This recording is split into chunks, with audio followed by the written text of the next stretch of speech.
एक चीज पूछना चाहता हूँ, अगर 1980 में आपके पास सिर्फ 10,000 रुपए होते और आप उसे एक कंपनी में लगा देते और भूल जाते, तो 44 साल बाद आपके पास कितने रुपए होते? कुछ अंदाजा है आपको? 10 लाख, 1 करोड़? नहीं दोस्तों, आपके पास होते 768 करोड़ से ज्यादा। ये कोई कहानी नहीं है, ये रियल नंबर्स है, रियल कंपनी है और उस कंपनी का नाम है विप्रो। वही विप्रो जो आज दुनिया की टॉप IT कंपनीज में से एक है। लेकिन 1980 में ये कंपनी तेल यानी सिर्फ कुकिंग ऑयल बेचती थी। आज हम देखेंगे विप्रो का 10,000 से 768 करोड़ का पूरा सफर। और सबसे इम्पोर्टेंट, ये कैसे हुआ? क्या ये दोबारा हो सकता है? शुरू करते हैं बिल्कुल शुरुआत से। साल था 1945। इंडिया भी आजाद भी नहीं हुआ था। महाराष्ट्र के एक छोटे से शहर अमलनेर में एक आदमी ने एक छोटी कंपनी शुरू की। नाम था western India vegetable products limited. काम था खाने का तेल बनाना, सनफ्लावर वनस्पति, सिंपल। उस आदमी का नाम था मोहम्मद प्रेम जी। फिर 1966 में कुछ ऐसा हुआ जो पूरी कहानी बदल देता है। मोहम्मद प्रेम जी का अचानक इंतकाल हो गया और उनका 21 साल का बेटा,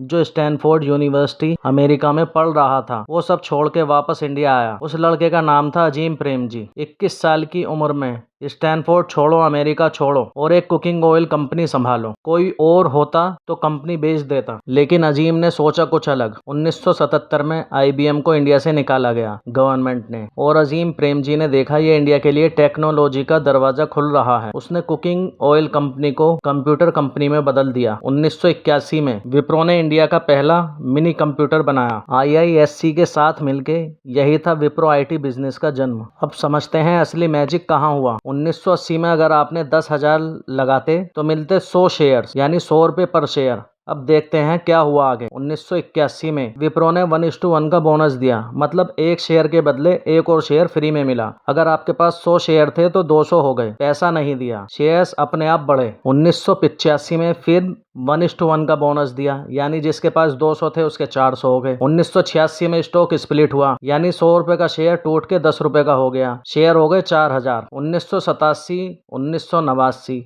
1992 और 1995 बार बार बोनस, शेयर बढ़ते गए। 1997 में 2:1 का बोनस। 1999 में फिर स्प्लिट। फेस वैल्यू 10 रुपए से 2 रुपए हो गई। 2004, 2005, 2010 और 2017 और बोनस। और ये सब तब हो रहा था जब आपने एक पैसा नहीं लगाया था, सिर्फ पहले 10,000 और फिर सीधा बैठा रहना। आखिर में रिजल्ट क्या था? आपके पास 100 शेयर। 100 शेयर्स हो जाते हैं कितने? 1 करोड़ 92 लाख, यानी 1 करोड़ 92 लाख शेयर्स हो गए। 100 से 1 करोड़ 92 लाख शेयर्स। आज विप्रो 400 के आसपास है, तो वैल्यू होती 768 करोड़ से ज्यादा। यह है कंपाउंडिंग का जादू। एल्बर्ट आइंस्टाइन ने कहा था, compounding is the 8th wonder of the world. Wipro ने यह सच करके दिखाया। लेकिन सिर्फ बोनस और स्प्लिट से इतना नहीं होता। विप्रो की कंपनी खुद भी ग्रो हुई ड्रामेटिकली। 1980 में कुकिंग ऑयल कंपनी, 1981 में इंडिया का पहला मिनी कंप्यूटर, 1990 में सॉफ्टवेयर डेवलपमेंट शुरू, 1999 में इंडिया की सेकंड लार्जेस्ट सॉफ्टवेयर एक्सपोर्टर, 2000 में न्यूयॉर्क स्टॉक एक्सचेंज पर लिस्टिंग, $1 बिलियन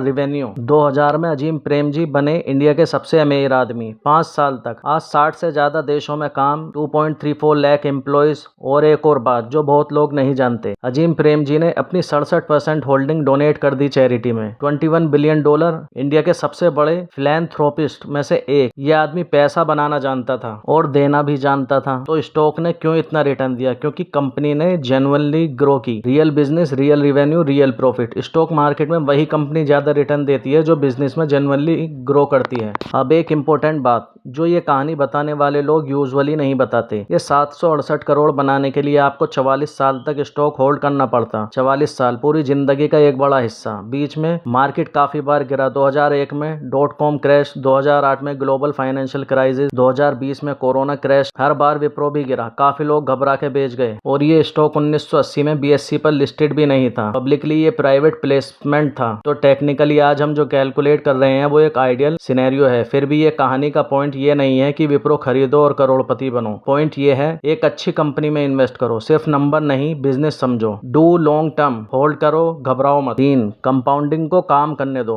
बीच में मत तोड़ो। यही था विप्रो का असली राज। तो विप्रो की कहानी से हम आज 2025 में क्या सीख सकते हैं? पहली बात, आज का विप्रो ढूंढो। विप्रो 1980 में एक छोटी कंपनी थी जो एक नए सेक्टर में जा रही थी। आज कौन सी कंपनी ऐसी है? AI, renewable energy, EV। कोई कंपनी है जो अभी छोटी है लेकिन 20-30 साल में बड़ी हो सकती है? वही विप्रो मूवमेंट है। दूसरी बात, बिजनेस समझो, सिर्फ प्राइस नहीं, लोगों ने 1980 में विप्रो इसलिए नहीं खरीदा कि प्राइस चार्ट अच्छी थी, उन्होंने खरीदा क्योंकि अजीम प्रेमजी एक विजनरी लीडर था। कंपनी रियल काम कर रही थी। तीसरी बात, एग्जिट एट प्रॉफिट का रियल मतलब बहुत लोग 2x रिटर्न पर बेच देते हैं। जो लोग रुके उन्हें 76,800x मिला, यानी 76,800 गुना मिला। एग्जिट सही टाइम पे करो, लेकिन इतना जल्दी भी मत करो कि असली गेम ही मिस हो जाए। पेशेंस ये इन्वेस्टमेंट का सबसे पावरफुल टूल है, विप्रो ने ये साबित किया। तो ये थी विप्रो की 10,000 से 768 करोड़ की पूरी कहानी, एक कुकिंग ऑयल कंपनी से जो बन गई इंडिया की सबसे बड़ी IT कंपनीज में से एक। अगर ये वीडियो से कुछ नया सीखा तो एक काम जरूर करो, नीचे कमेंट में लिखो आपके हिसाब से आज का विप्रो कौन सा स्टॉक है। हम बहुत